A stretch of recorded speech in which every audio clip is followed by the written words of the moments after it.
soit de lui donner du lait maternel via l'allaitement, soit une préparation pour nourrisson. Et uniquement une préparation pour nourrisson.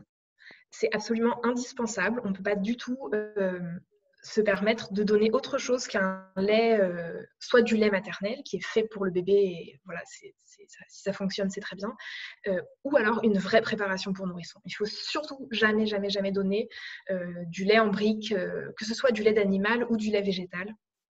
C'est vraiment très très dangereux. Donc on ne s'amuse pas à jouer aux apprentis sorciers avec ce genre de choses. Il faut vraiment donner une préparation pour nourrisson, donc ce qu'on appelle le lait infantile, par exemple. Donc il y a plusieurs marques que je ne vais pas citer là parce que ce n'est pas le but non plus de faire de la pub à X ou Y marque, mais il y a plusieurs marques qui sont à base de protéines végétales, à base de protéines de riz notamment, ou à base de soja, qui fonctionnent très bien. Il y en a certaines qui sont véganes et d'autres qui sont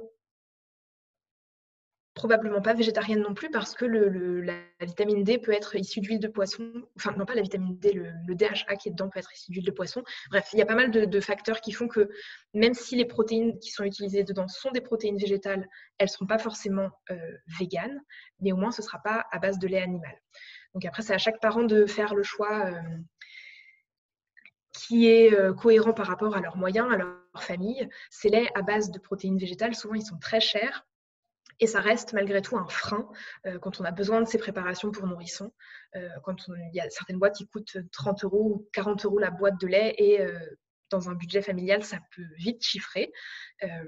Voilà, donc plutôt que de faire une bêtise en donnant du lait de soja en brique, par exemple, ou un autre lait en brique, il vaut mieux se tourner vers un lait classique, de lait pour nourrisson, enfin de préparation pour nourrisson classique, c'est-à-dire à base de lait de vache éventuellement, plutôt que de donner un lait en brique végétal, voilà, qui serait vraiment dangereux pour la santé du bébé. Donc ça, c'est vraiment le point le plus important quand on est encore dans l'alimentation lactée, de donner uniquement soit le lait maternel, soit une préparation pour nourrisson, qu'elle soit végétale ou animale. Voilà. Après, c'est à chaque famille de choisir ce qui est le plus important. Le plus important, c'est vraiment la santé de l'enfant.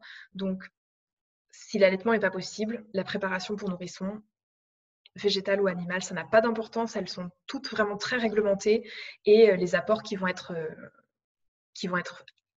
être apporté par ces préparations seront équivalents, que ce soit animal ou végétal. À partir de 6 mois, alors aux alentours de 6 mois, ça peut être un petit peu plus tôt ou un petit peu plus tard en fonction du développement de chaque enfant, on va entamer la diversification alimentaire, donc l'introduction de tous les aliments solides que l'enfant va découvrir au fur et à mesure de sa première année.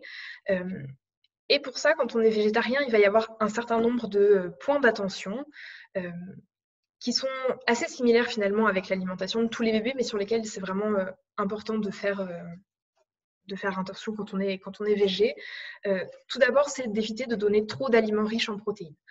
Il faut savoir que le lait, que ce soit le lait maternel, même après 6 mois, ou une préparation pour nourrisson, ou préparation de suite, ce lait couvre quasiment tous les besoins du jeune enfant en protéines, quasiment jusqu'à 1 an. C'est-à-dire que ces apports, finalement, en protéines, ils n'ont pas besoin d'être très élevés, parce que les besoins de l'enfant, rapportés à sa taille, finalement, sont assez peu élevés. C'est important de ne pas surcharger non plus l'alimentation de l'enfant en protéines, tout simplement parce que ses reins ne sont pas forcément à même de filtrer autant de protéines. Donc ça pourrait abîmer les reins de l'enfant de donner trop de protéines. Donc pas besoin de charger sur les aliments riches en protéines. Ça se passe bien juste avec le lait et juste avec la découverte de petites quantités d'autres aliments, comme par exemple le tofu, les lentilles, etc. Ensuite, il faudra faire attention à ne pas donner non plus des aliments qui sont très riches en fibres, en particulier tout ce qui va être céréales complètes.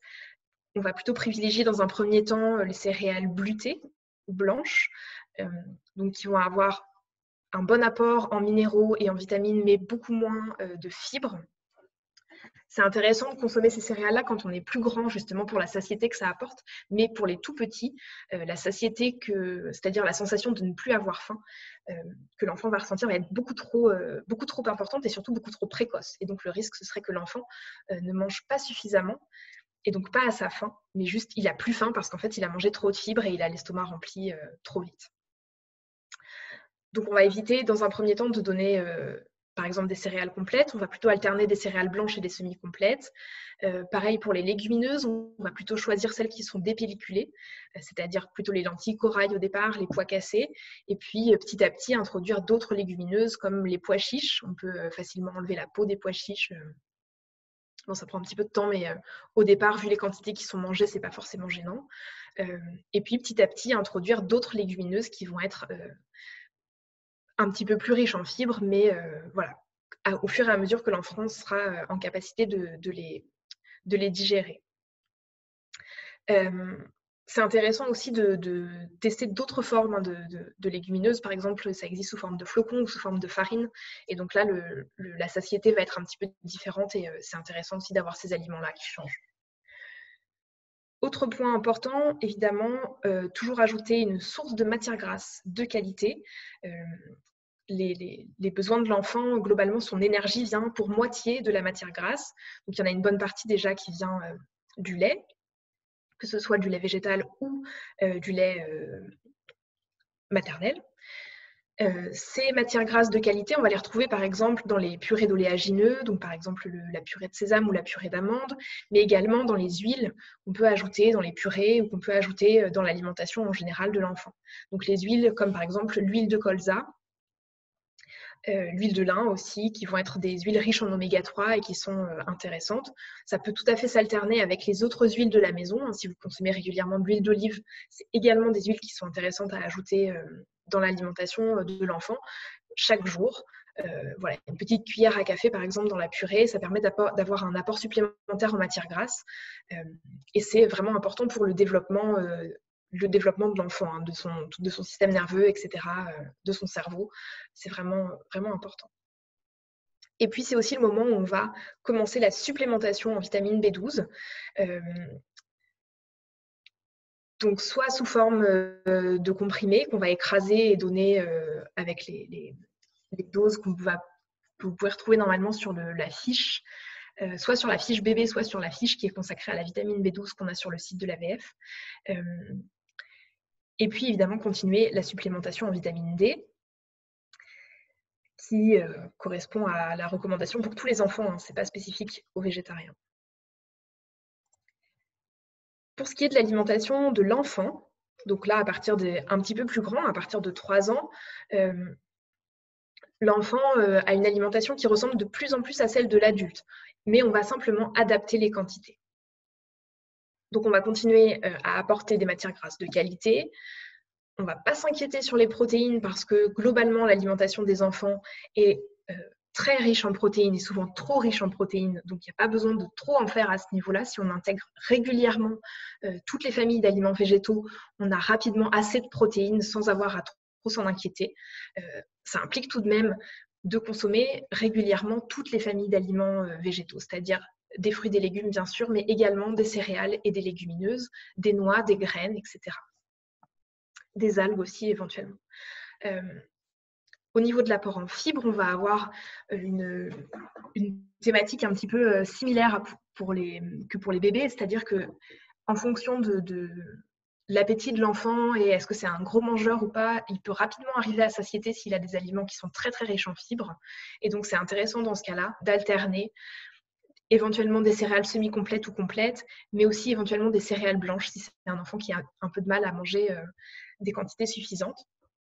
Et puis, pareil, au niveau des légumineuses, de ne pas forcément toujours donner celles qui sont les plus difficiles à digérer, tout simplement parce que le confort digestif de l'enfant risque d'être un petit peu mis à mal si on lui fait manger des gros haricots qui font péter tous les jours. Donc, soyons sympas un peu avec nos enfants et on peut leur donner des légumineuses qui sont un petit peu plus faciles à digérer ou qu'on a bien fait tremper, qu'on a fait germer, etc. pour éviter d'avoir ces petits problèmes de digestion.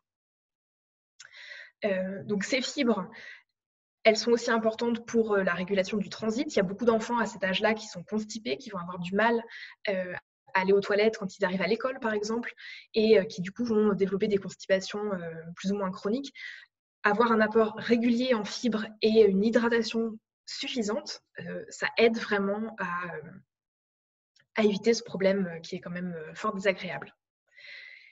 Comme pour les bébés, on continue la supplémentation en vitamine B12, pour les végétariens comme pour les végétaliens, et la complémentation en vitamine D qui est recommandée, alors il me semble jusqu'à 6 ans, Loïc pourra confirmer, ou me corriger si je me suis trompée. Et de toute façon, comme on est de plus en plus en intérieur et de moins en moins exposé au soleil, etc., on est tous un petit peu en déficit au niveau de la vitamine B12, donc ça reste, quoi qu'il arrive, intéressant de parler à votre médecin de cette supplément, pas de, en vitamine D, B12, pardon, en vitamine D. Donc cette supplémentation, c'est important d'en parler éventuellement à votre médecin traitant pour pouvoir mettre en place une supplémentation au moins au début de l'hiver. Donc, voilà pour cette partie. Pour vous donner une petite idée des répartitions des aliments végétales, donc on a une grosse partie qui correspond aux fruits et aux légumes, une autre partie importante pour les céréales et le dernier quart qui correspond aux noix, aux graines, aux matières grasses et aux légumineuses. Ces différentes familles d'aliments, ce n'est pas forcément important de les avoir à chaque repas, mais c'est important de les avoir régulièrement, au moins sur la semaine, éventuellement sur la journée. L'équilibre alimentaire, il ne se fait pas juste à un instant T, c'est vraiment quelque chose de global. Si globalement, sur la semaine ou sur le mois, l'enfant, et même l'adulte d'ailleurs, mais si vous avez mangé un peu de toutes ces familles régulièrement, normalement, ça se passe bien.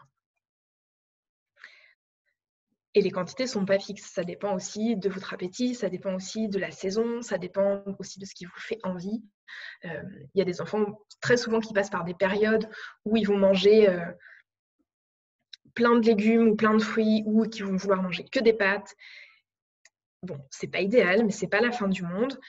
C'est des choses sur lesquelles on peut travailler, leur donner peut-être envie de consommer les aliments autrement au fur et à mesure.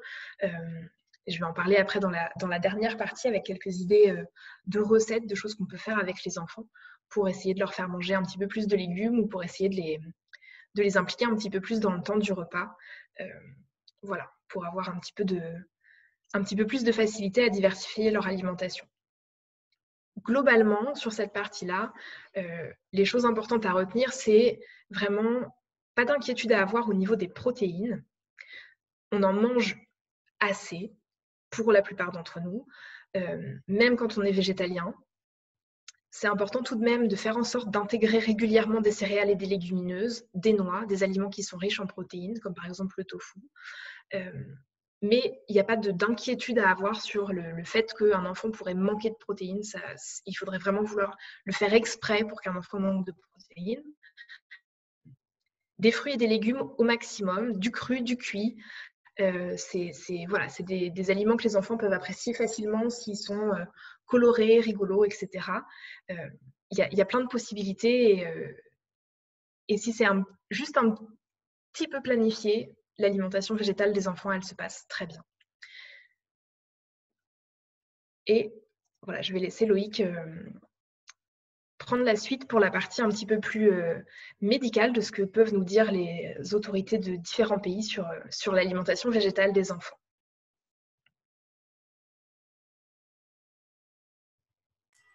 Alors, donc, oui, j'ai inversé mes diapos, c'est pas très grave. Donc, effectivement, sur les recommandations des autres pays, déjà en France, actuellement, il n'existe aucune recommandation officielle, que ce soit pour les populations végétariennes ou végétaliennes adultes, et encore moins pour les enfants ou les populations spécifiques, les femmes enceintes, etc.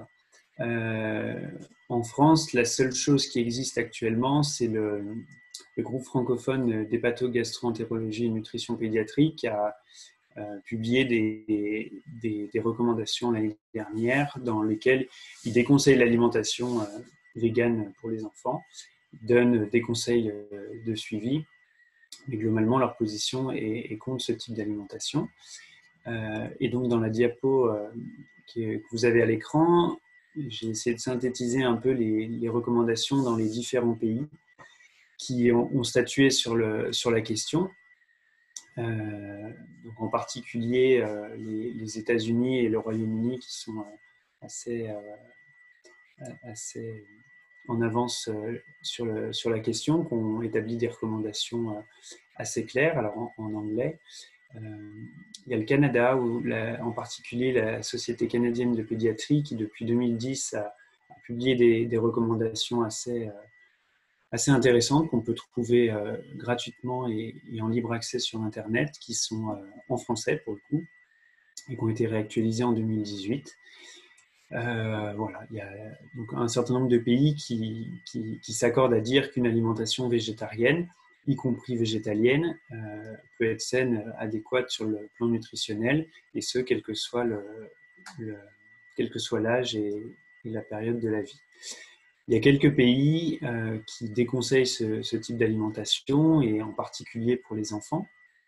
On retrouve notamment l'Allemagne, la Suisse et la Belgique, dans les pays proches, qui ont publié des recommandations récemment, en particulier la Suisse, la recommandation date de cette année.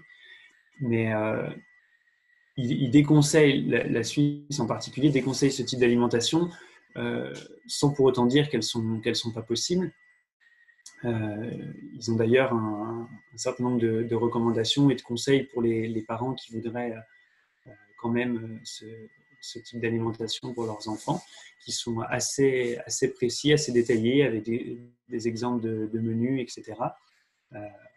En gros, l'idée, c'est que c'est possible, c'est pas évident, donc c'est pour ça que certains pays le conseillent pas, mais en tout cas, aucun n'affirme que c'est pas possible d'adopter ce type d'alimentation, et ce, quel que soit l'âge. On peut changer de diapo, Perrine.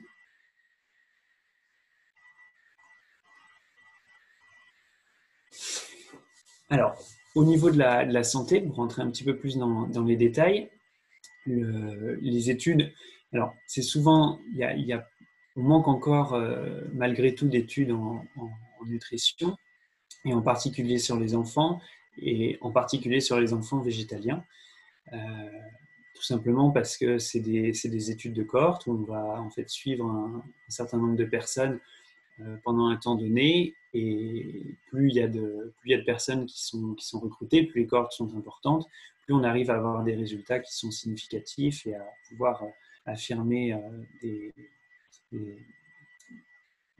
données, avoir des données fiables, avec toutefois une réserve en nutrition. La fiabilité des données est toujours un petit peu complexe à établir.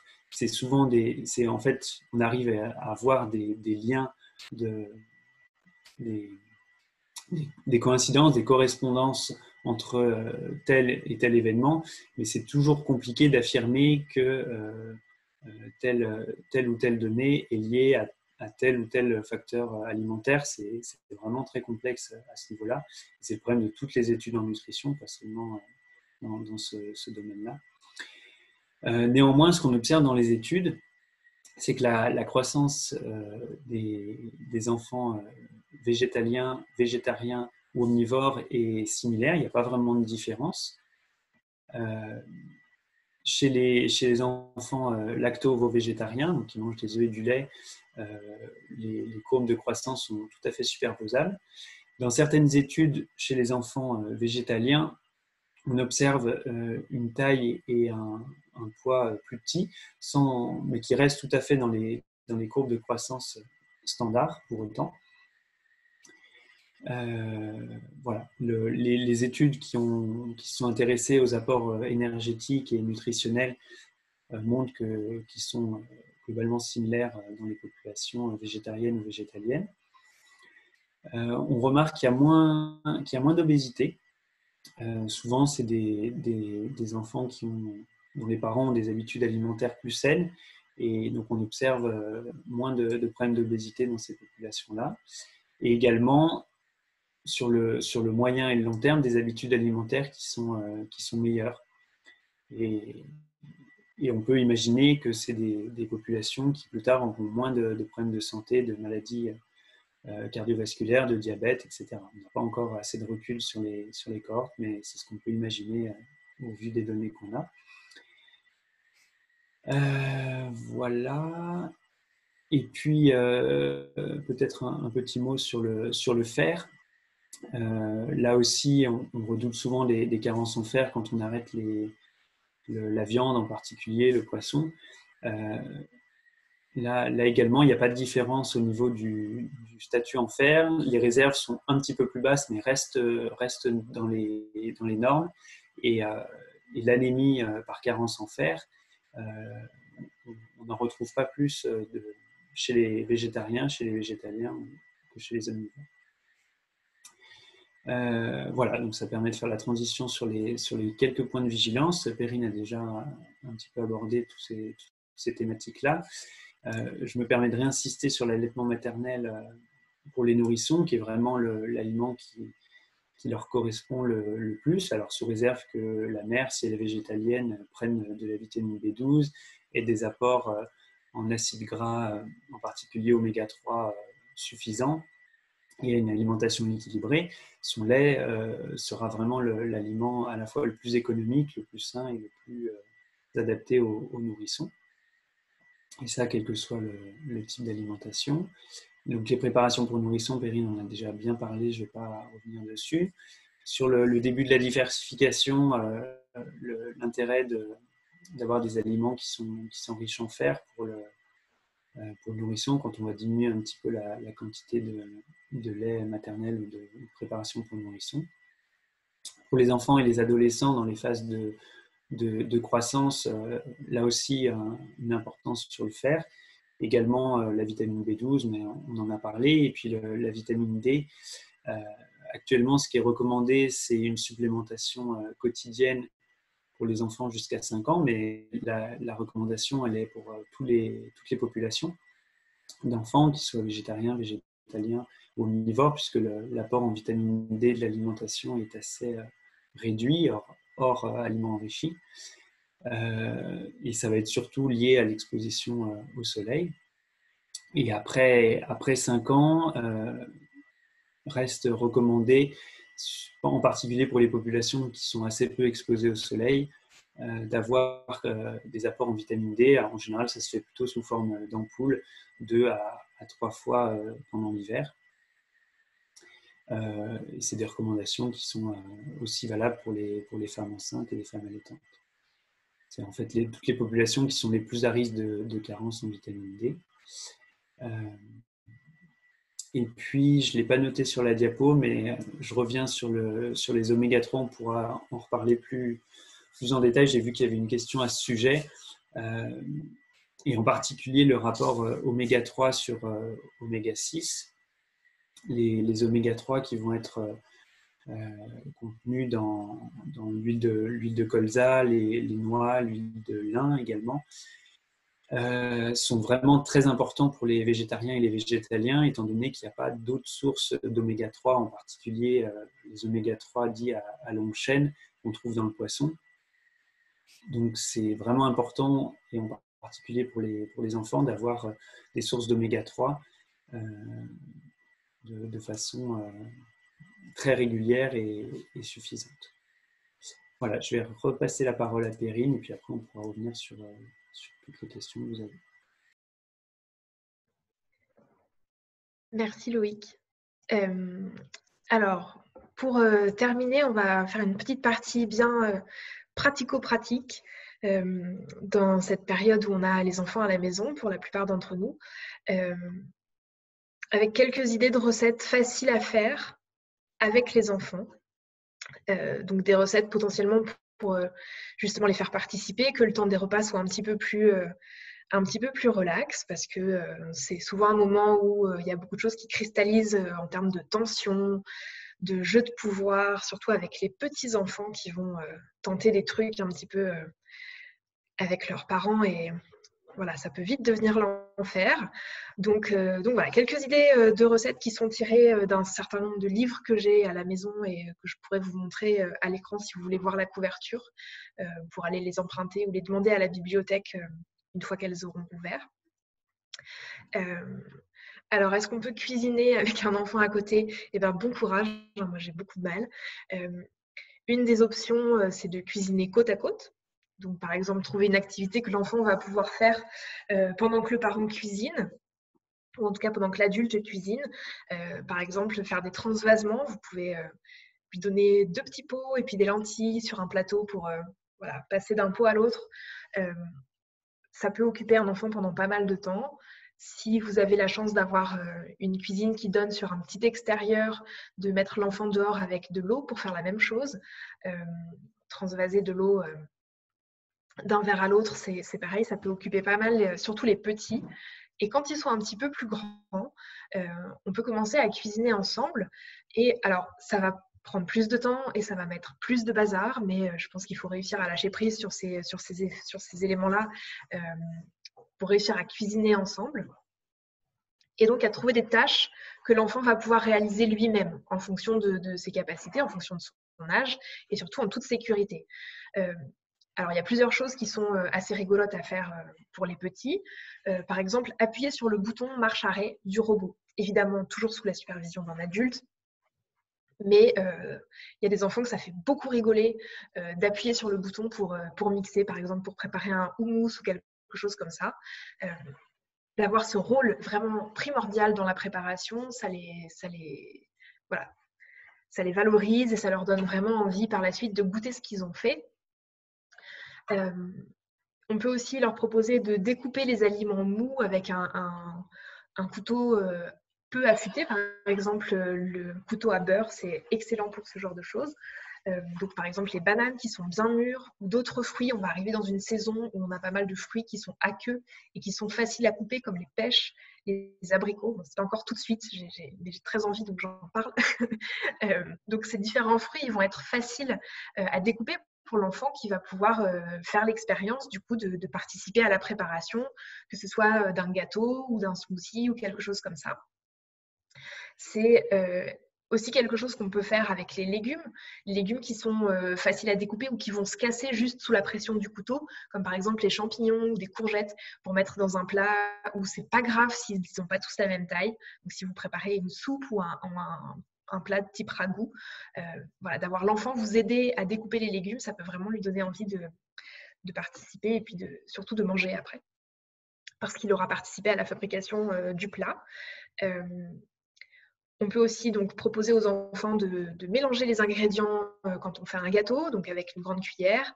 Et puis quand on fait du pain ou des choses comme ça, de pétrir la pâte. Et ça, voilà, mettre les mains dans la pâte, c'est quand même super fun. En termes sensoriels, etc. Pour l'enfant, c'est vraiment une expérience super intéressante. Alors voilà, quelques recettes.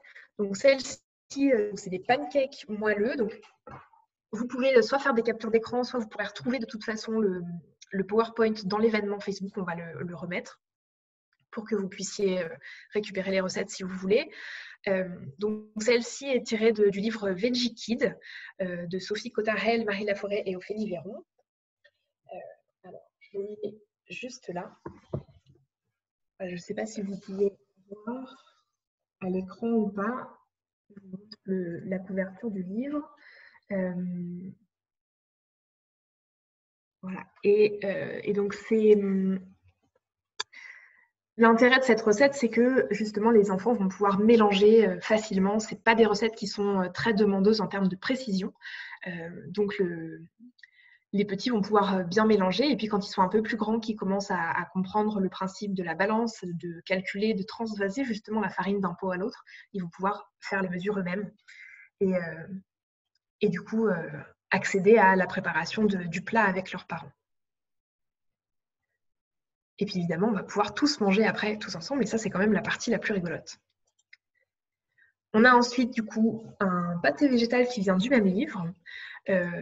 Donc, dans la première recette, on avait donc une recette tout à fait classique hein, de pancake, rien de particulier, c'est vraiment une recette plaisir.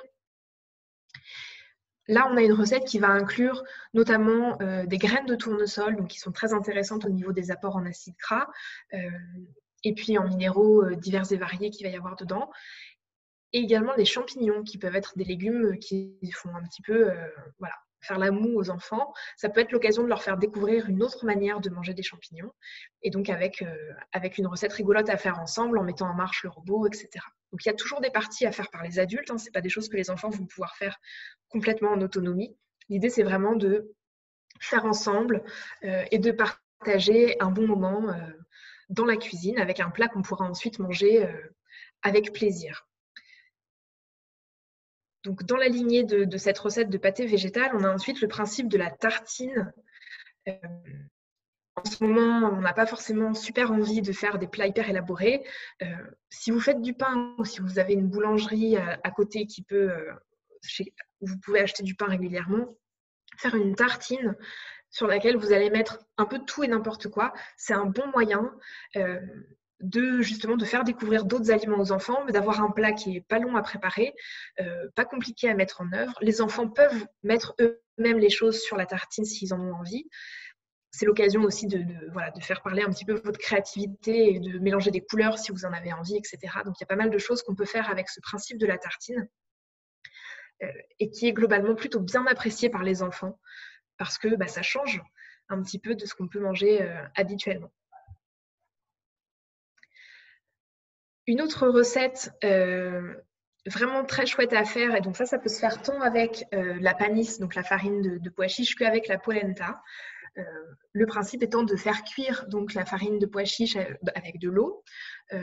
Donc voilà, comme je l'indique, ça marche aussi avec la polenta. Attention, pendant la cuisson, ça a tendance à faire des bulles qui éclatent et voilà, c'est un peu de la lave en fusion. Donc c'est dangereux. Donc faites-le avec un tablier et une grande cuillère, seulement les grandes personnes. Et une fois que c'est cuit, ou que le mélange a atteint une consistance qui vous permet de l'étaler en plaque, vous pouvez faire une belle plaque dans un plat, même dans un plat à tarte, peu importe, ou sur un grand plateau, une belle plaque de panisse ou de polenta. Et une fois que ça a refroidi et que ça s'est durci suffisamment, vous pouvez soit découper des formes, donc découper des cubes comme vous voyez sur la photo, ou alors avec des petits emporte-pièces, ou ne serait-ce qu'avec un verre, faire des formes rondes que les enfants vont pouvoir découper eux-mêmes, sachant que toutes les chutes qui ne sont pas des vraies formes, ce sont l'inverse des formes en fait, donc vous pouvez tout à fait les faire griller quand même, peu importe si c'est pas des ronds, mais que c'est le reste du tour, ça n'a pas d'importance. Et donc toute cette découpe finalement, elle va être assez rigolote pour les enfants, et d'avoir ces petits morceaux de polenta ou de panisse qu'ils peuvent manger et se raconter des histoires avec, ça peut être vraiment un bon moyen d'introduire d'autres aliments, ou en tout cas d'introduire d'autres, par exemple la farine de pois chiche notamment, c'est une bonne façon d'introduire des légumineuses dans l'alimentation d'un petit, si c'est encore un petit peu difficile en forme entière. Et voilà, donc ça c'était, je pensais avoir mis une recette de plus, mais apparemment non. Donc peu importe. Il y a aussi tout ce que vous pouvez faire avec des fruits, par exemple faire des brochettes de fruits ou des choses comme ça. Tout ce que vous pouvez faire en termes de décor dans une assiette pour qu'un enfant ait envie de manger. Enfin, je ne parle pas forcément des bento super élaborés avec des trucs hyper artistiques. On sent que le parent a passé des heures et des heures à le préparer. Et enfin, non, juste un visage en ketchup, ça marche, ça convient bien, ça peut largement suffire pour justement donner envie à un enfant de manger, pour que ça change un petit peu. Donc pour conclure sur ces différents éléments, comme on l'a vu, l'alimentation végétale est tout à fait adaptée pour les enfants et pour les bébés, à condition encore une fois qu'elle soit bien pensée et bien menée, bien planifiée, pour inclure une grande variété d'aliments, de toutes les familles d'aliments d'origine végétale.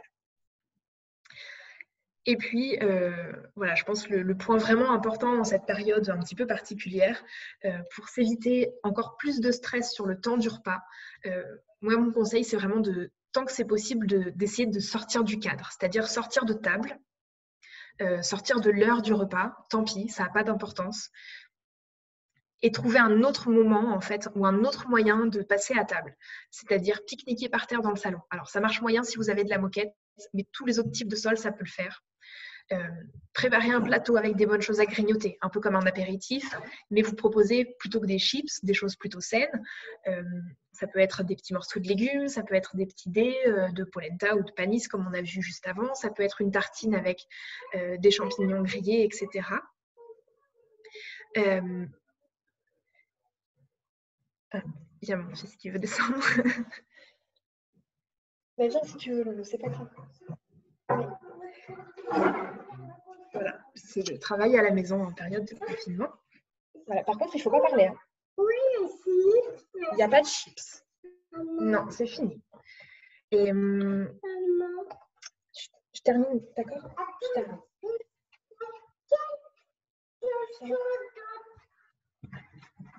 Désolée pour la visite. Oui, ensuite, donc, sur un grand plateau, on peut mettre plein de petites choses à grignoter que les enfants vont avoir plaisir à manger ailleurs qu'à table, hein, que ce soit sur la table basse ou dans un autre cadre. Et le repas sera quand même pris, mais ce sera d'une autre manière et plus agréable. Il ne faut pas hésiter à les laisser manger avec les doigts, tout simplement parce que ça... Oh, demande à papa. D'accord, là, je ne peux pas manger. Excusez-moi. Alors, je vous demande juste une minute.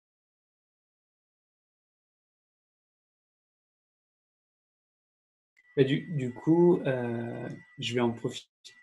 Non, si c'est bon, Perrine, sinon je réponds à 2-3 questions, si tu veux. Je vais juste terminer sur cette partie-là et Ouais, après je vais aller vas-y. préparer un biberon pour l'enfant pendant que tu réponds aux premières questions. Ça marche. Donc, les derniers éléments qui peuvent être vraiment chouettes pour justement que les repas se passent mieux, et notamment certains légumes qui peuvent être un petit peu difficiles à accepter pour les enfants au départ, ou en tout cas quand on a des enfants qui sont un petit peu difficiles ou qui ont du mal à accepter des nouveautés, c'est de leur proposer par exemple une petite sauce dans laquelle ils vont pouvoir tremper leurs légumes. Si vous faites des petits morceaux de carottes ou d'autres choses comme ça, d'avoir une sauce qui est faite avec du thym, de la purée de sésame notamment, ou ne serait-ce qu'une petite vinaigrette avec une bonne huile, un petit jus de citron, des choses comme ça, pour tremper dedans. Ça peut être un bon moyen de changer en fait du légume qui a l'air un petit peu triste dans l'assiette et qu'on est obligé de manger, et c'est un peu nul quand on est un enfant. Le dernier point, c'est aussi d'imaginer des histoires rigolotes autour des aliments. Par exemple, avec les brocolis, c'est un truc qu'on fait beaucoup à la maison, de dire qu'on est un dinosaure et qu'on va manger des arbres. Et ça, voilà, ça marche bien. Bon, moi, c'était pas un challenge parce que l'enfant ici présent, hors cadre, aime beaucoup les brocolis, donc on n'a pas eu de mal à lui faire accepter de manger des brocolis, mais c'est un bon moyen, en tout cas, de présenter des légumes, de leur proposer une autre façon de les voir, tout simplement. Et voilà, et je vais aller préparer un biberon pour l'enfant, et je reviens tout de suite. Alors, du coup, je vais en profiter pour répondre à quelques questions. Vous avez beaucoup de questions. J'espère qu'on va essayer d'en traiter un maximum. Je vais commencer par une question sur les oméga 3.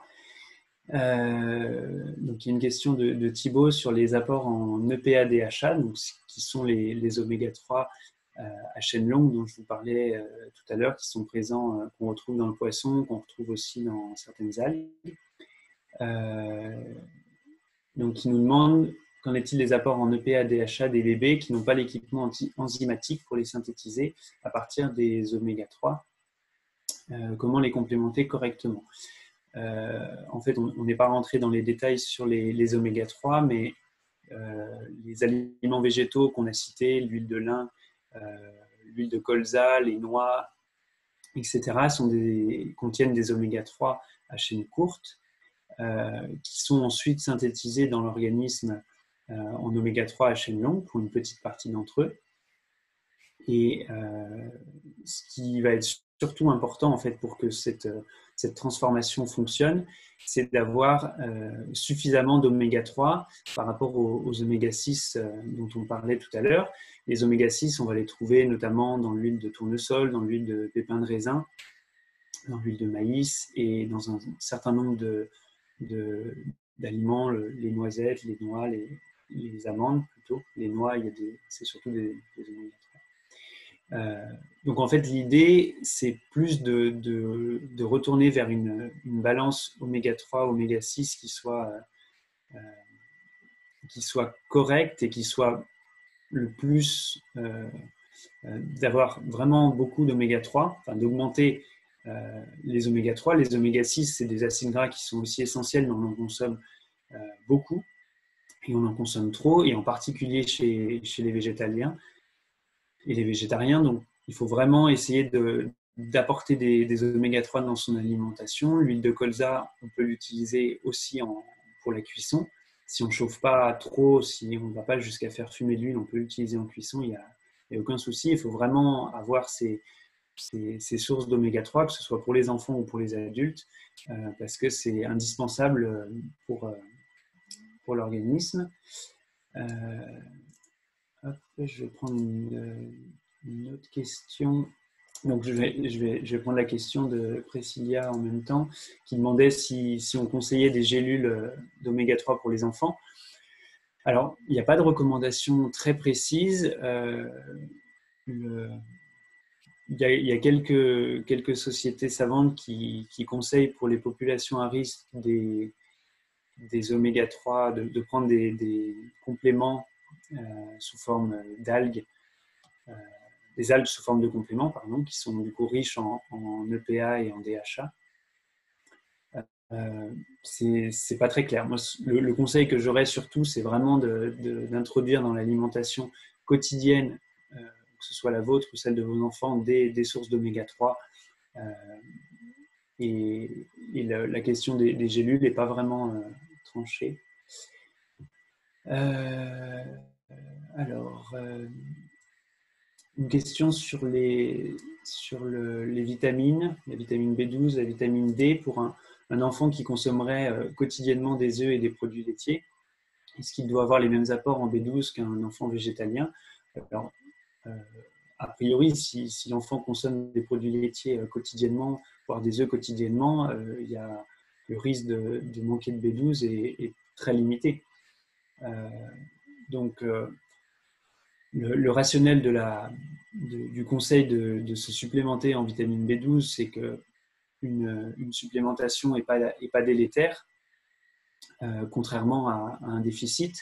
Donc, on conseille plutôt de largement supplémenter si on a un doute, parce qu'il n'y a pas d'effet délétère prouvé sur une consommation même importante de vitamine B12 en complément alimentaire, alors qu'une carence entraîne de réels problèmes pour le long terme. Voilà. Après, là, c'est pas indispensable s'il y a une consommation quotidienne de produits laitiers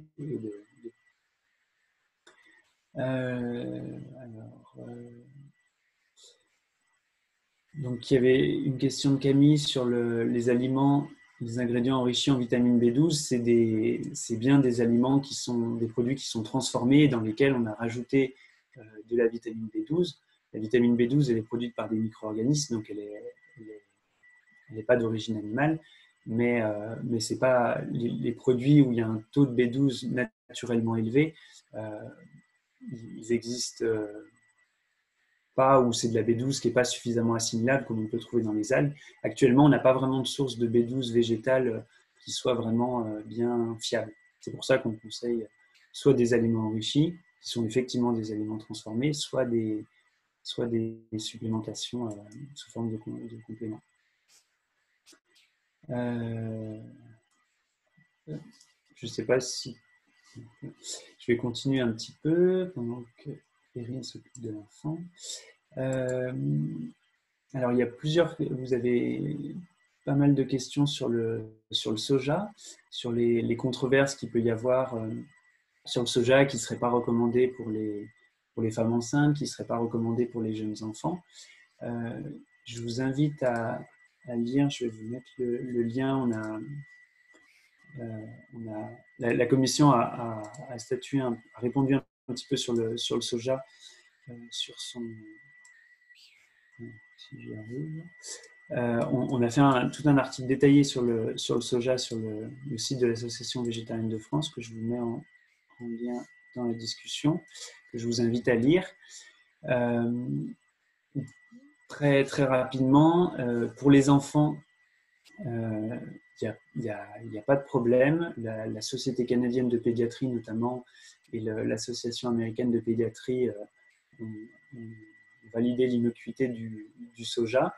En fait, on parle des phytoœstrogènes qui sont contenus dans le soja, qui sont en fait pas réellement des phytoœstrogènes, c'est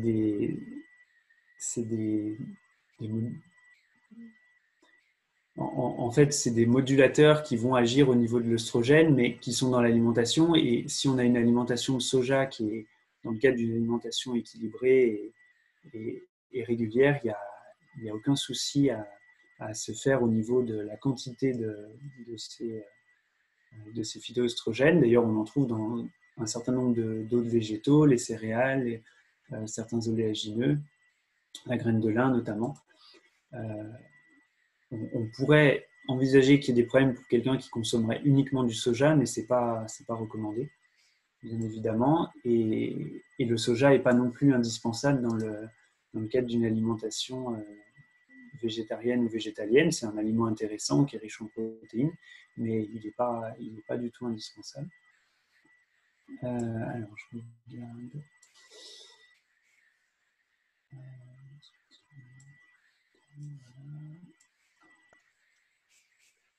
Tu veux, Loïc, je peux prendre une question suivante? Oui, vas-y. Alors, Pierrot, s'il te plaît. Donc, il y avait une question quelqu'un qui nous demandait, alors je ne retrouve pas la question, si on a des enfants. Donc, oui, en ce qui me concerne, il est même ici. Donc, le mien a 3 ans, il a mangé végétalien à 100% au moins jusqu'à ses 1 an, je pense. Et comme son papa n'est pas végétarien, maintenant l'enfant est végétarien et plus végétalien parce que voilà, on cohabite et qu'il faut trouver des compromis, donc végétarien. Voilà, donc ça c'est cet aspect-là. Je pense que il faut vraiment faire au mieux en fonction de vos conditions de vie, est-ce que la personne avec qui vous vivez est aussi dans la même démarche alimentaire que vous, etc. Il n'y a pas de bonne ou de mauvaise réponse à ça, hein. C'est vraiment faire au plus simple et au mieux pour que les repas se passent sereinement et que les enfants grandissent bien. Donc, pour continuer sur le même type de question, oui, on peut donner une alimentation 100% végétale à un enfant, ça ne pose pas de problème. Tant qu'elle est bien menée, bien assimilée. Tu as très peur de quoi? C'est quoi une ombre? Excusez-moi, l'enfant commence à être fatigué et il y a plus grand monde aux commandes. Voilà, donc on peut tout à fait... J'arrive, mon chat. Eh bien, commence à t'installer, je viens mettre le toit de la cabane. Donc on peut tout à fait donner une alimentation 100% végétale dès la naissance et jusque toute la vie, en fait. Ça ne pose pas du tout problème. Encore une fois, à condition que ce soit bien planifié et bien mis en œuvre. Perrine, je me permets de te faire une petite demande. Oui. Est-ce que tu peux répondre uniquement aux questions qui sont sur le Google Doc pour éviter l'embrouille et les mettre en gras quand tu as répondu? C'est ce que j'essaye de faire. J'essaye de retrouver la question à laquelle je réponds, que j'ai vue. J'ai vu cette question sur Zoom, c'est possible. D'accord, parce que du coup, avec l'enfant qui me parle en même temps, Si tu veux, je peux prendre le relais, Perrine. Ouais, je veux bien. Je vais aller préparer la cabane. Merci. Alors, il y avait une question sur le fait que mon médecin généraliste s'inquiète du risque de carence en calcium pour mon fils de 7 ans. Alors, je ne sais pas si le fils en question est végétarien ou végétalien. S'il est végétarien et qu'il consomme des produits laitiers, il n'y a évidemment aucun risque. S'il est végétalien, ce qui va être important, c'est d'avoir des aliments riches en calcium.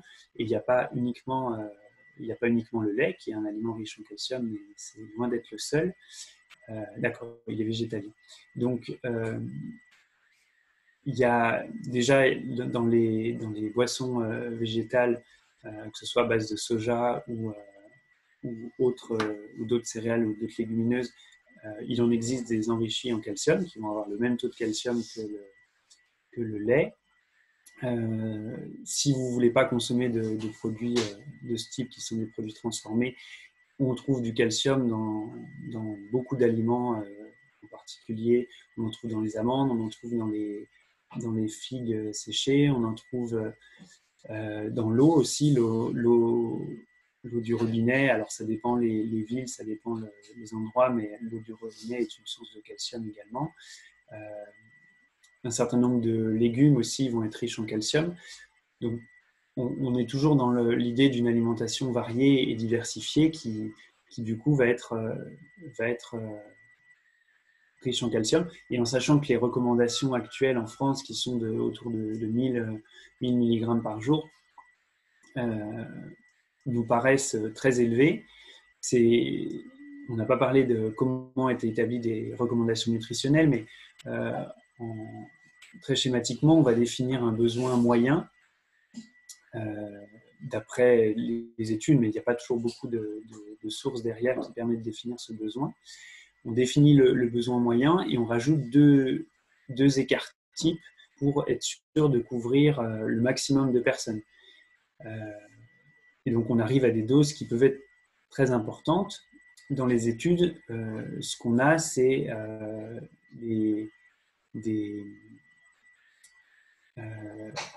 au-delà d'une consommation de calcium de 525 mg par jour, on n'observe pas de différence. Alors c'est des populations adultes, on n'a pas assez de recul sur les enfants, mais on n'observe pas de différence en termes de fractures, en termes d'ostéoporose, dès l'instant où il y a suffisamment de calcium. Donc, dans des populations même végétaliennes, ce qu'il faut, c'est avoir du calcium et qu'on peut trouver dans beaucoup d'autres nutriments. Il y avait d'autres questions sur les légumineuses, est-ce qu'il fallait forcément les associer aux céréales. Alors, je crois que Perrine, tu en as parlé. L'apport, il se fait en fait sur une journée, voire sur plusieurs jours. Donc, il faut avoir dans son alimentation des légumineuses. C'est bien d'avoir des céréales et des céréales complètes, pas nécessairement à chaque fois au même repas. Et pour l'âge auquel on peut introduire des légumineuses, tu me corrigeras, Perrine, mais pour moi, c'est 9 mois, et même à partir peut-être de 6 mois en fonction de la forme, si elles sont bien cuites. Oui, alors pour les légumineuses, on peut les introduire assez rapidement. Alors dans les recommandations officielles, telles qu'elles sont faites actuellement pour les enfants, c'était encore jusqu'à il n'y a pas longtemps 15 ou 18 mois. Et maintenant, on peut introduire plus. Enfin, il y a d'autres recommandations, par exemple au Canada, où les légumineuses sont introduites plus tôt, dès 9 mois. Et en fait, ce qu'on se rend compte au fur et à mesure qu'on avance dans les études sur la nutrition de l'enfant, etc., qu'il n'y a pas forcément d'ordre spécifique pour introduire les aliments. Qu'à partir du moment où on débute la diversification, on peut donner quasiment tous les types d'aliments. L'idée étant toujours de les introduire un par un pour que si jamais il y a une réaction, on sache d'où elle vient, tout simplement parce que ça évite de jouer au détective. Si vous avez donné 5 nouveautés d'un coup et qu'il y a une réaction allergique de l'enfant, vous allez passer votre temps à essayer de comprendre d'où ça vient et c'est pas forcément utile. Donc, une seule nouveauté à la fois, en particulier chez les personnes les familles qui ont des terrains allergiques.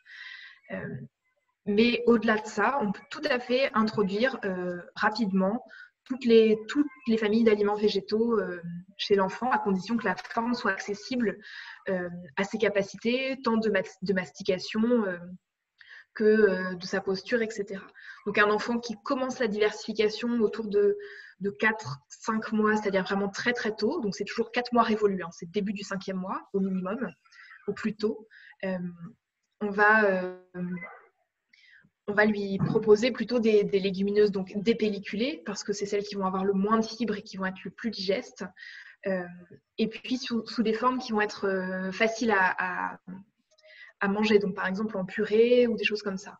Pour les parents qui vont opter pour la DME, je recommande plutôt de faire des petites galettes avec des flocons de légumineuses ou avec des farines de légumineuses, comme par exemple la panisse, que vous pouvez faire avec de la farine de pois chiche, et qui du coup va pouvoir être découpée en bâtonnets que l'enfant va pouvoir saisir et manger par lui-même. Mais là, ce sera plutôt à partir de 6-7 mois.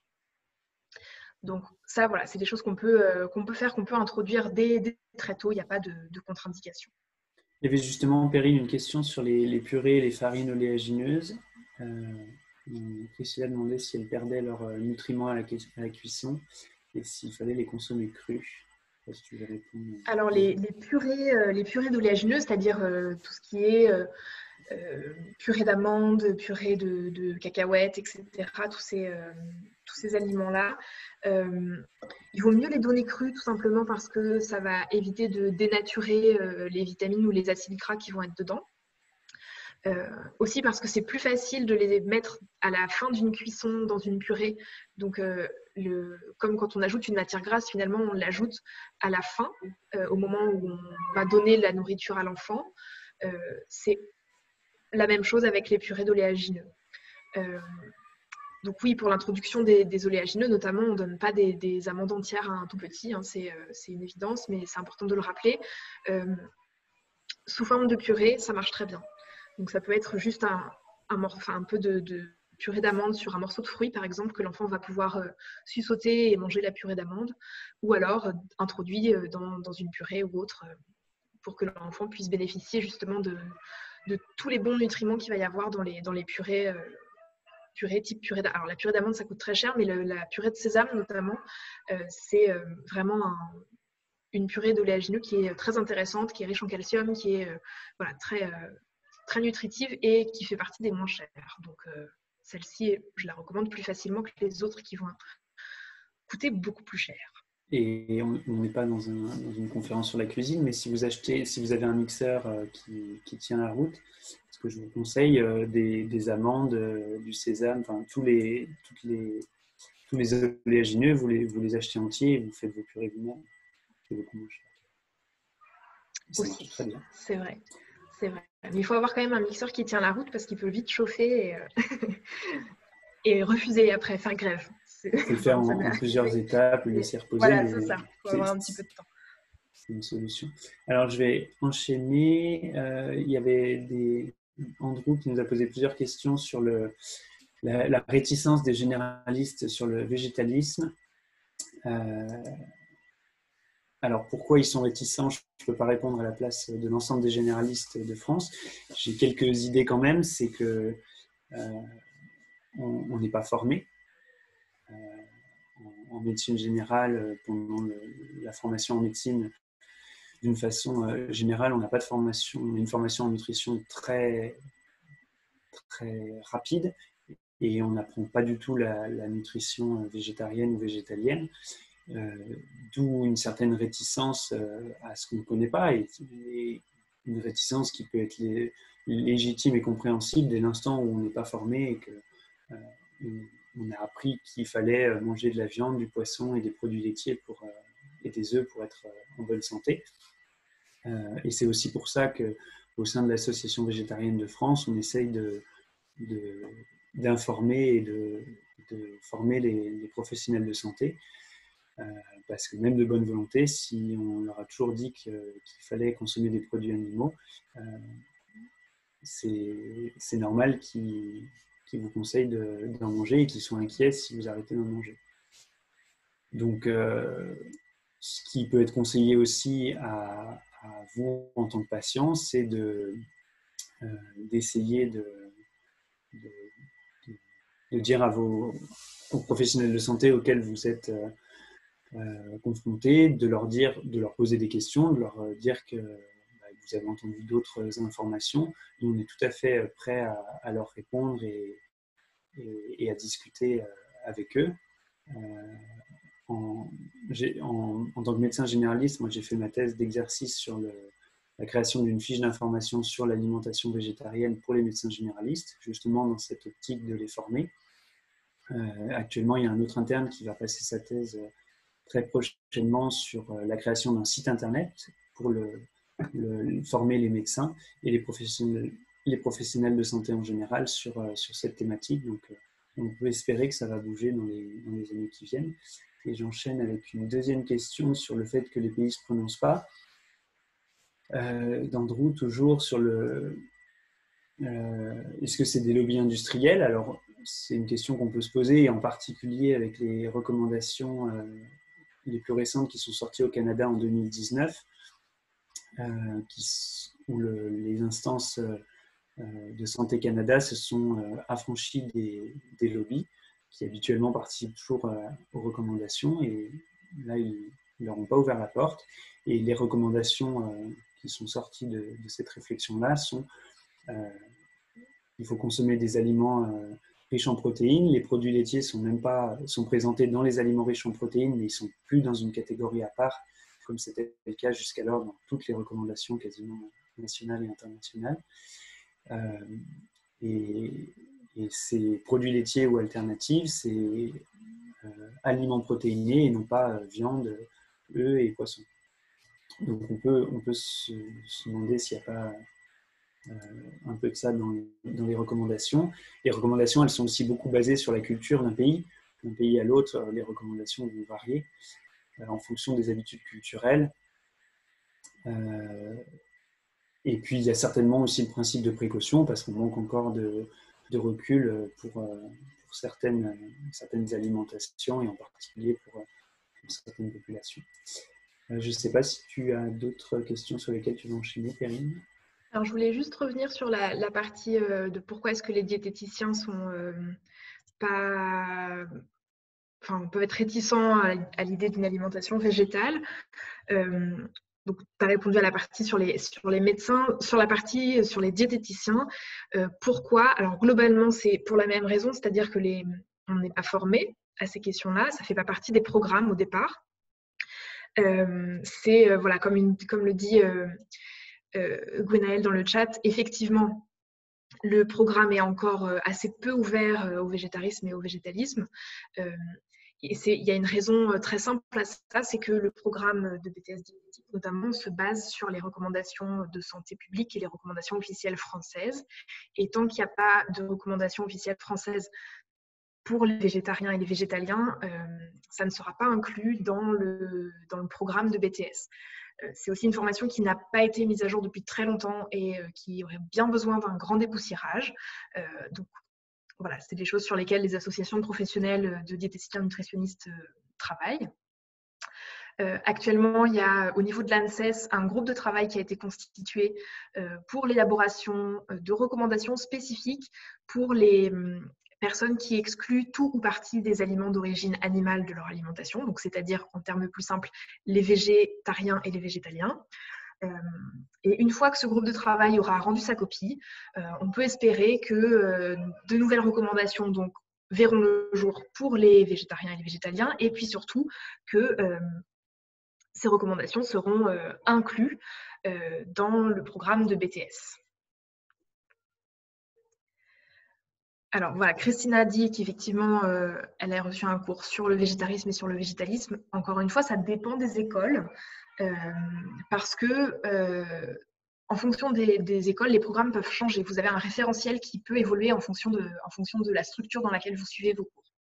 Donc il y a des structures qui ont un petit peu évolué et qui ont enrichi le programme, mais vous ne serez de toute façon pas évalué dessus aux examens parce que ça ne fait pas partie du référentiel de base. Alors, je vais enchaîner sur une question posée par Priscilla par rapport aux produits que l'AVF labellise, donc les simili carnés et fromages. Alors, ils n'ont pas tous un bon profil et quelle place dans l'alimentation des enfants? Les produits que l'AVF labellise, c'est surtout une labellisation pour l'information, c'est-à-dire ce sont des produits qui sont végétaliens ou végétariens et donc on peut consommer. Ça ne veut pas dire que ce sont des produits à consommer chaque jour et pour ça, c'est important de se rapporter éventuellement au Nutri-Score s'il est présent dessus, le score nutritionnel. C'est des données que vous pouvez trouver aussi si vous avez des applications qui vous permettent de scanner les codes barres pour voir à peu près la qualité de l'aliment. Il y a des produits qui sont tout à fait corrects d'un point de vue santé, d'autres qui sont vraiment des aliments plaisir et pour lesquels je recommanderais de les consommer le moins possible. Alors, les nuggets de blé, par exemple, dont les enfants raffolent, dans la plupart des livres de cuisine végétarienne ou végétalienne, vous allez trouver des recettes pour ce type de nuggets que vous pouvez faire à la maison. Ça prend un petit peu de temps, mais c'est faisable en fabrication maison. Et donc, ça vous permet d'avoir quelque chose d'un petit peu plus sain et d'un petit peu plus contrôlé sur ce que vous allez mettre dedans. Après, si vos enfants les apprécient et que ça leur permet de manger un aliment riche en protéines, c'est aussi une façon d'avoir cet apport-là, tant que ce n'est pas chaque jour. Et si vous en donnez 1 ou 2 fois dans la semaine, ce n'est pas la fin du monde. Surtout en ce moment où on a un peu tous la tête ailleurs et pas forcément la possibilité ou l'envie de cuisiner avec tout ce qui se passe dans le monde en ce moment. C'est tout à fait compréhensible si on se repose un petit peu plus sur les produits transformés du commerce prêt à l'emploi. Voilà, il faut aussi être un petit peu bienveillant avec nous-mêmes. C'est pas grave. Ce qui compte, c'est que dans le reste de l'alimentation, il y ait aussi des fruits et des légumes et des produits bruts et des produits sains, etc. C'est au global. Est-ce que l'enfant mange uniquement des produits ultra transformés ou est-ce qu'il va y avoir d'autres aliments autour?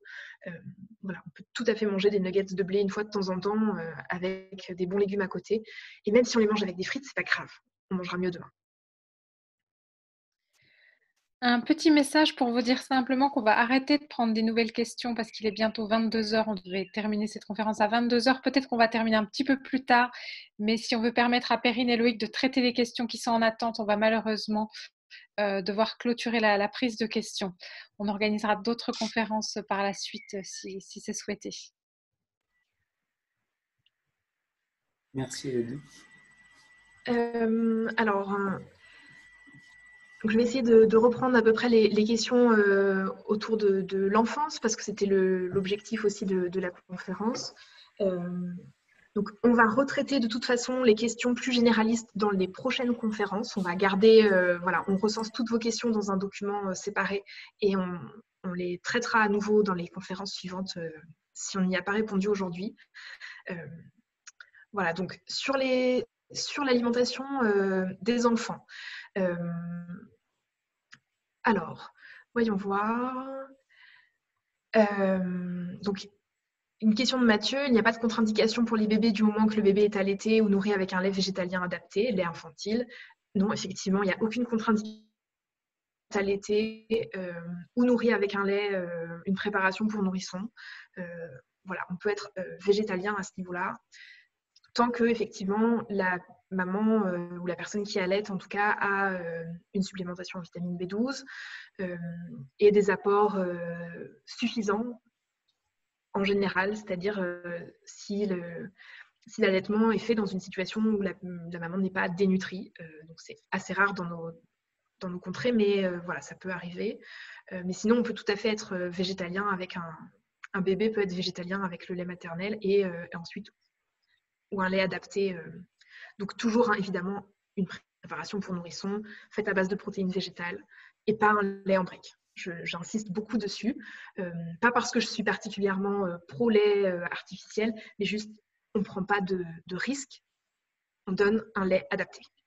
Si l'allaitement n'est pas souhaité ou possible. Si l'allaitement est possible, allez-y, c'est gratuit, quoi. Du coup, ça répond à la question aussi de Marie qui demandait si l'enfant était complémenté avant la diversification à part la vitamine D. Et donc, non, il n'y a pas de complémentation, non. Tout est apporté par le lait de la mère, sauf la vitamine D, effectivement, qui en France, la recommandation est de donner des gouttes tous les jours pour les enfants.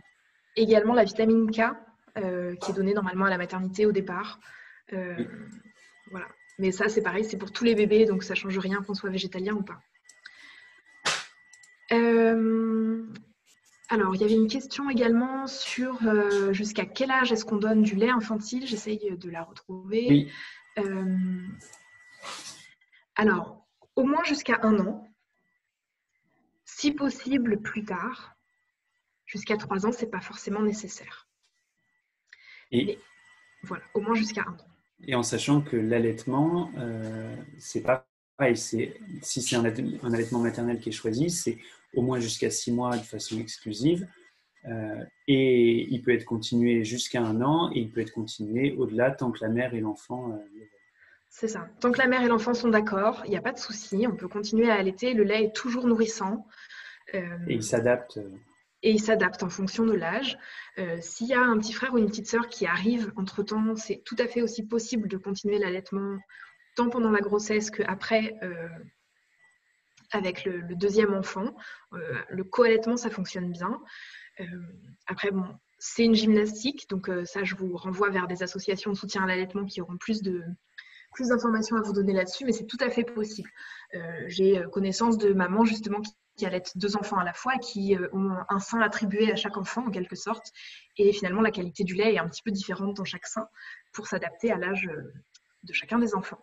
Le corps humain est tout à fait magique. Alors, la question des coliques, une question de Johanna. Pour les bébés de 2 mois, effectivement, les coliques, c'est quelque chose qui est fréquent. Et si en plus, effectivement, c'est spécifiquement quand vous mangez des légumineuses et des céréales complètes, malheureusement, je n'ai pas tellement de solutions à vous donner pour faire passer les coliques à cause de ça. Ce serait plutôt, du coup, pour l'apport en protéines, vous pouvez choisir d'autres sources de protéines, que ce soit des noix ou des graines, également du tofu ou du tempeh, d'autres sources de protéines. Alors, ça reste une légumineuse, mais il y a une transformation qui fait que peut-être que l'effet sur votre fille ne sera pas le même. Ça se teste. Après, il faut savoir que les coliques des tout petits, elles passent globalement après 3 mois. C'est les 3 premiers mois de l'enfer des coliques. Désolée, j'ai un petit flashback. Voilà, c'est dur, mais ça passe.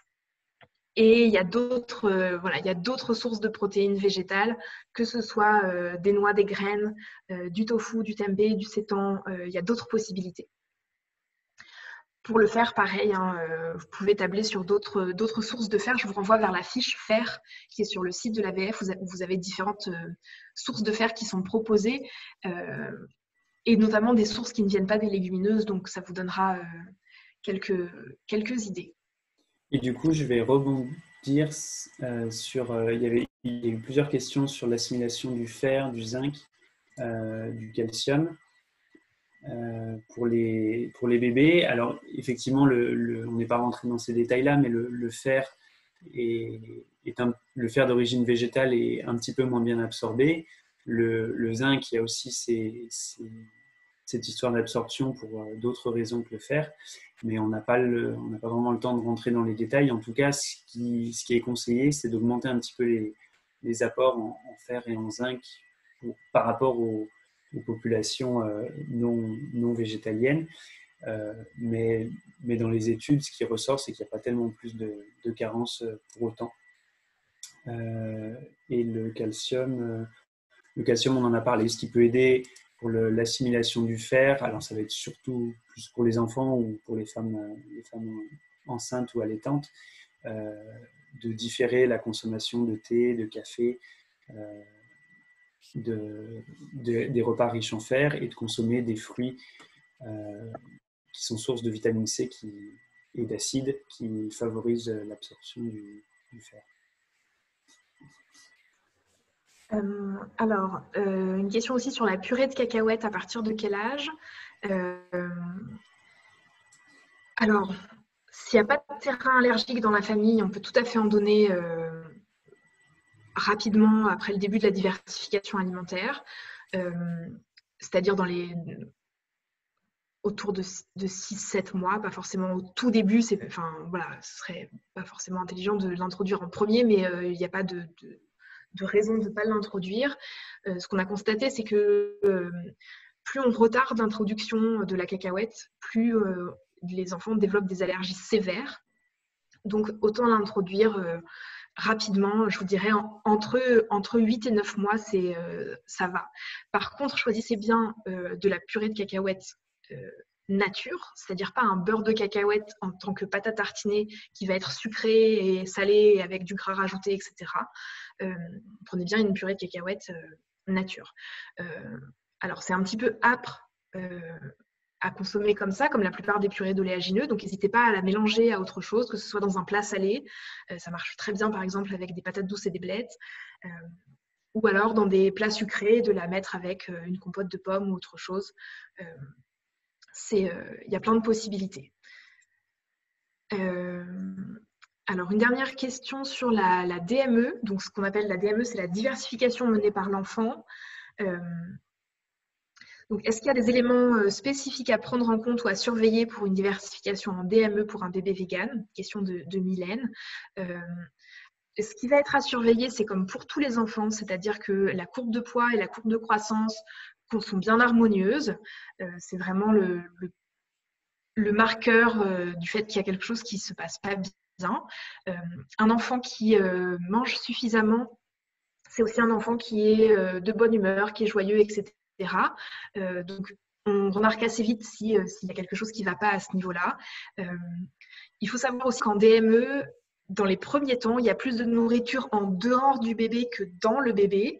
Et c'est un petit peu le principe de la DME, c'est que l'enfant va découvrir par lui-même et donc manger assez peu au départ. Donc, il ne faut pas forcément diminuer les quantités de lait au tout début et vraiment prendre le temps de laisser l'enfant commencer à comprendre que effectivement, ce qu'on lui propose là, ça va le rassasier et que petit à petit, ça va pouvoir remplacer du lait.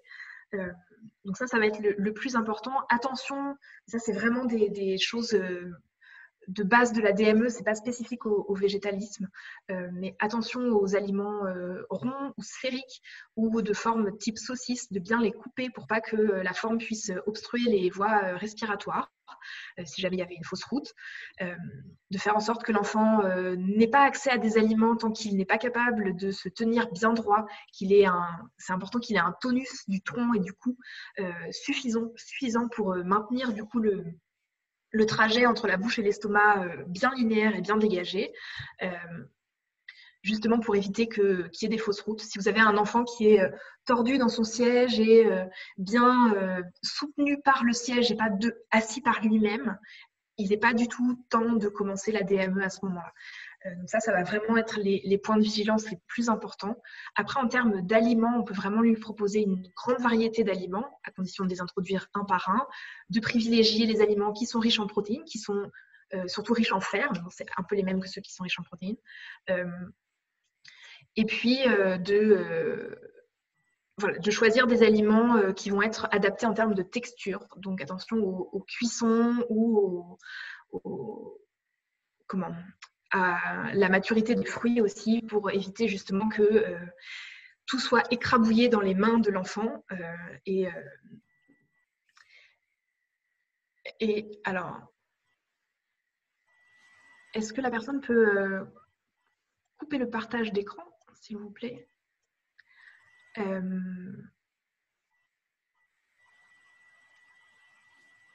Alors. Il y avait une question, Perrine, peut-être, oui. Si tu veux répondre sur quel complément donner pour les tout petits en vitamine B12, sous quelle forme? Alors, sous quelle forme en fonction de comment est-ce que vous abordez la diversification, on peut les donner, le plus simple, c'est vraiment de les donner en comprimés que vous allez écrabouiller. Et intégrer dans une compote ou dans une purée ou mettre sur le bout du doigt et faire lécher la poudre comme elle est un petit peu sucrée, les enfants vont facilement apprécier. Ça existe aussi sous forme de gouttes, mais ça coûte plus cher et c'est souvent de la méthylcobalamine. Donc, je n'ai pas les dosages spécifiques pour la méthylcobalamine par rapport à la cyanocobalamine. Dans ce cas-là, il faudrait certainement suivre les indications du fabricant. Moi, je ne connais pas les dosages pour cette forme-là. Si Loïc, tu la connais? Pas comme ça de tête. Et je rebondis aussi, il y a d'autres formes qui sont un peu à l'étude pour l'instant, qui ne sont pas encore très, très bien connues au niveau de l'assimilation, mais sous forme dans le dentifrice, comme on a mis du fluor dans le dentifrice. Il y a des dentifrices qui, alors je ne crois pas qu'on les trouve encore en France, mais qui seront enrichis en vitamine B12 aussi. Enfin, il y a d'autres formes qui sont à l'étude actuellement. Ouais. Après, pour les tout petits, du coup, le dentifrice, c'est pas encore un truc qu'on utilise forcément oui, effectivement. tous les jours. Mais voilà, en comprimé qu'on écrase, ça marche plutôt bien. En gouttes, c'est pratique parce que les enfants ont en général déjà l'habitude des gouttes de vitamine D, donc c'est juste une goutte de plus, ça se passe plutôt bien. Et il y avait aussi une question sur les oméga 3. Les gélules d'oméga 3, vous pouvez les ouvrir et donner uniquement le liquide. Vous ne donnez pas la gélule à un tout petit. C'est pas du tout adapté en termes de forme. Plutôt aussi que de s'embêter à ouvrir des gélules parce que c'est un petit peu chiant à faire, on ne va pas se mentir, ça existe aussi sous forme de gouttes. Voilà, moi j'en ai pas trouvé un qui soit bon. Le seul que j'ai trouvé sous forme de gouttes, il était absolument infâme. Mais apparemment mon fils n'était pas dérangé par ce goût horrible. C'était juste moi qui supportais pas l'odeur. Donc voilà, c'est à voir après si ça convient ou pas, mais ça existe sous forme de gouttes, autant pour la DHA que pour la B12. Et ça peut être des options pour éviter d'avoir les comprimés à écraser, en particulier si vous optez pour la DME et que vous n'avez pas forcément de compote ou de purée dans laquelle mélanger la poudre du comprimé. Il y avait plusieurs questions sur les algues. Est-ce qu'on peut donner des algues aux enfants et à partir de quel âge? Alors, les algues, en fait, la difficulté, on l'a peu abordé, mais c'est par rapport à la quantité d'iode. Le iode contenu dans les algues, suivant les algues, il peut y avoir beaucoup d'iode. Et autant pour la B12, il n'y a pas de limite maximale à ne pas dépasser, autant pour l'iode, il y en a, parce qu'une consommation trop importante d'iode peut entraîner des problèmes, notamment au niveau de la thyroïde. Et donc les algues, ce qui est difficile, c'est de savoir sur les paquets, souvent c'est pas indiqué la composition exacte, la teneur en iode. On la connaît mal et le risque pour les enfants, c'est d'arriver du coup à des surdosages beaucoup plus facilement que pour un adulte. Donc c'est pas forcément recommandé, et en tout cas pour les tout petits, si on a un doute, si on redoute une carence en iode, il faut se poser la question plus de compléments alimentaires que de donner des algues pour lesquelles on n'aura pas la composition exacte et la teneur en iode. Oui, il y a une question de sûreté du complément, c'est-à-dire qu'on sait combien il y en a dedans. Et au moins, on est sûr d'avoir la dose correcte. Donc, disons que si vous avez l'habitude de consommer des algues et que votre enfant prend un morceau dans votre assiette et qu'il y a un morceau d'algue avec, c'est pas grave. Au contraire, hein, c'est pas du tout dramatique. Mais pour les apports en iode réguliers, en particulier si c'est un enfant qui est allaité, parce que les préparations pour nourrissons sont enrichies, contiennent de l'iode, le complément, ça reste une option qui est tout à fait sécuritaire. Alors, l'alimentation en produits entiers, sans huile, pas de produits transformés, est-elle possible pour un enfant? La question de Scola. Alors, sans produits transformés, oui, ça pose pas du tout de problème. Sans huile, c'est pas forcément le plus simple à mettre en œuvre parce que ça impliquerait de donner beaucoup de purées d'oléagineux notamment qui sont plus chères, qui sont aussi très rassasiantes parce que souvent elles sont riches en fibres, etc. Et donc on rentre dans les mêmes thématiques que celles qu'on a évoquées auparavant. On ne peut pas en donner des quantités non plus très importantes. L'huile, ça reste un aliment tout à fait sain, qu'on peut donner surtout quand on a choisi pour ses apports en oméga 3 et le profil lipidique qui est intéressant. C'est un aliment qui s'introduit très bien dans l'alimentation des enfants sans poser de problème. Si vous n'avez pas envie d'en donner, je pense que vous pouvez faire autrement, mais ce n'est pas forcément le plus simple à mettre en œuvre. Je ne sais pas ce que tu en penses, Loïc. Tu as ton micro qui est coupé. J'allais répondre à cette question-là justement. Okay. En fait, d'une façon générale au niveau de l'alimentation, plus on enlève des aliments et plus ça devient compliqué d'obtenir un équilibre. Donc, si on supprime la viande, si on supprime le poisson, on a d'autres choses. Mais voilà, à chaque fois qu'on enlève un aliment, on complexifie l'équilibre à obtenir. Donc, si on enlève en plus les huiles, effectivement, on peut y arriver. Les huiles, elles sont surtout intéressantes pour les acides gras et en particulier les oméga 3. Donc, il faut avoir des oméga-3 sous d'autres formes, en particulier les graines de lin, qu'il faut consommer plutôt moulues, les noix. Mais je suis tout à fait d'accord avec toi, Perrine, c'est plus on enlève des aliments et plus ça complexifie l'équilibre à obtenir. Alors, il y a une question qui a été posée un petit peu après la clôture, mais à laquelle je vais quand même répondre. Quand l'enfant arrête le lait infantile ou le lait maternel, est-ce qu'il peut passer à du lait de riz en brique, par exemple? La question de Gwenaël. Ça dépend de son âge. Si c'est un enfant qui a 3 mois et qui arrête l'allaitement, non. Il faut à ce moment-là passer à un lait, une préparation pour nourrisson ou une préparation de suite après 6 mois. Un enfant qui a déjà bien grandi, qui a 2 ans par exemple, et qui se sèvre tout seul ou qui arrête de boire des biberons de lait infantile, on peut lui donner autre chose. Sachant que s'il arrête le lait infantile, moi je considère que c'est qu'il arrête de boire régulièrement des biberons. Et pas simplement que les parents en ont marre d'acheter du lait qui coûte cher et donc de donner autre chose. Si l'enfant ne veut plus de biberon, on peut lui donner par exemple un autre lait végétal quand il va manger des céréales le matin ou utiliser un lait dans les préparations diverses et variées qu'on peut faire avec du lait végétal à la maison.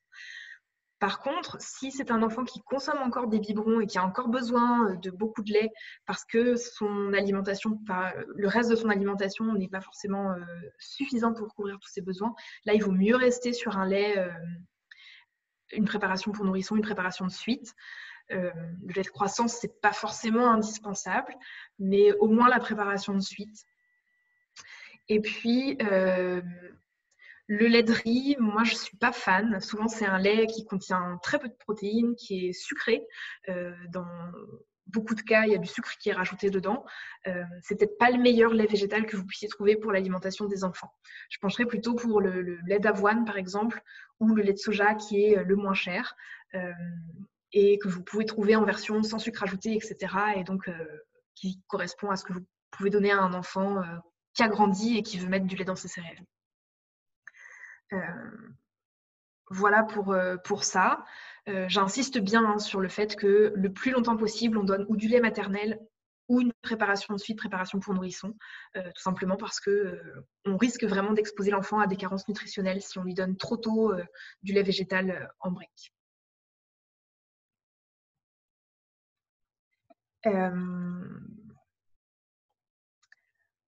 Alors, est-ce que tu vois d'autres questions, Loïc? Une question sur les graines germées, je te laisse y répondre. Alors, j'ai pas de... Pas de réponse.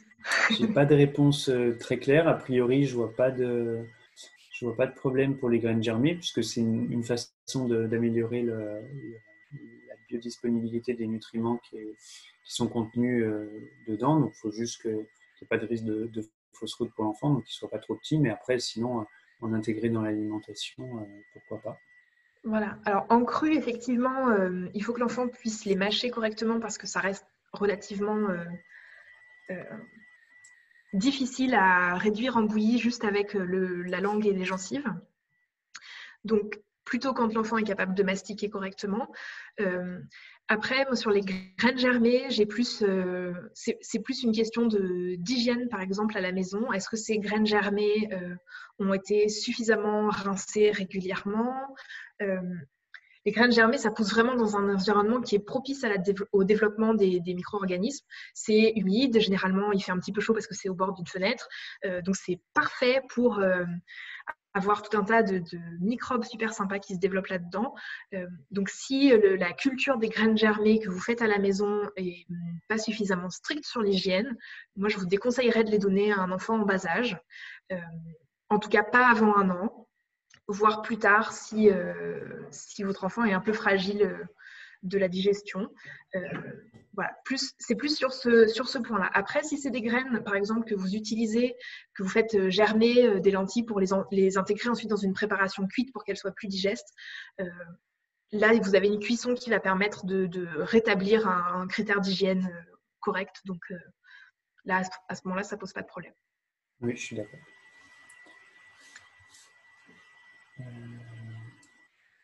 pense qu'on a à peu près fait le tour. Il y avait une question sur les allergies et la diversification, le fait de ne pas intégrer dans la diversification de la viande ou du poisson. Alors, je n'aurais pas de réponse très claire. Comme ça, j'ai pas notion qu'il y aurait d'allergie. Je ne suis pas certain qu'il y ait des études. Après, c'est plus pour moi au niveau du goût que l'enfant qui n'en a jamais mangé aura des difficultés à en manger, tout comme les aliments qu'il n'aura pas mangé. S'il n'a pas mangé de légumes, au moment de la diversification, ce sera plus compliqué après pour les apprécier à l'âge adulte. Mais à ma connaissance, il n'y a pas de risque allergique plus tard. Le fait de ne pas en avoir mangé, ce n'est pas un argument qui tient.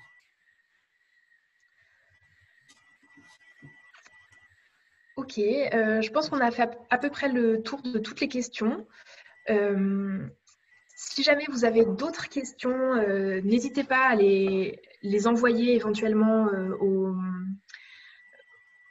via le formulaire de contact à l'AVF, sur le site de l'AVF. J'ai également une permanence téléphonique pour les parents végétaliens et végétariens, ou en tout cas les parents d'enfants végés, que vous pouvez contacter le lundi matin. Je mettrai les informations sur la page de l'événement. N'hésitez pas à m'appeler si vous avez d'autres questions plus précises ou plus spécifiques à vos enfants pour qu'on ait le temps d'en discuter davantage. Et c'est pour ça que je consacre ce temps du lundi matin à cette permanence, pour pouvoir répondre à vos questions et que vous puissiez avoir accès à un professionnel de santé ouvert au végétalisme qui sera à même de vous répondre sur vos petites inquiétudes de la diversification alimentaire, aux enfants plus grands qui ne veulent pas manger, etc. On peut parler de plein de choses pendant cette petite permanence. Donc je mettrai les infos sur le site, sur la page de l'événement. Merci Perrine et Loïc pour cette super conférence, et puis merci à tous et toutes d'avoir participé. C'est notre 3e conférence en live, et puis on en prévoit d'autres. On est en train de programmer différents thèmes pour les prochaines semaines. Donc si jamais vous avez des idées de thèmes ou de sujets que vous aimeriez voir traités dans les prochaines conférences, n'hésitez pas à nous en faire part, par exemple sur l'événement Facebook, ou bien en nous contactant par mail, par exemple. Et à nouveau, j'en profite pour vous remercier, et puis pour vous redire que c'est vraiment grâce à votre soutien qu'on peut faire de tels événements. Donc n'hésitez pas à vous renseigner sur notre association. Je vous mets en lien là dans la discussion le lien pour recevoir nos infos et pour s'abonner à notre revue. Et puis bien sûr, si jamais vous pouvez nous soutenir financièrement, n'hésitez pas, parce que c'est comme ça qu'on peut continuer à faire des super événements comme ça avec des super intervenants. Donc merci à tous. Si vous n'avez plus de questions, je vais vous inviter à quitter la conférence en cliquant à droite en bas sur normalement vous avez un bouton rouge quitter. Et puis voilà, on se dit à la prochaine conférence. Tenez-vous au courant sur Facebook et puis sur nos réseaux, sur vos mails et sur notre site. À bientôt. Merci à tous et bonne fin de soirée. Merci, bonne soirée à tout le monde.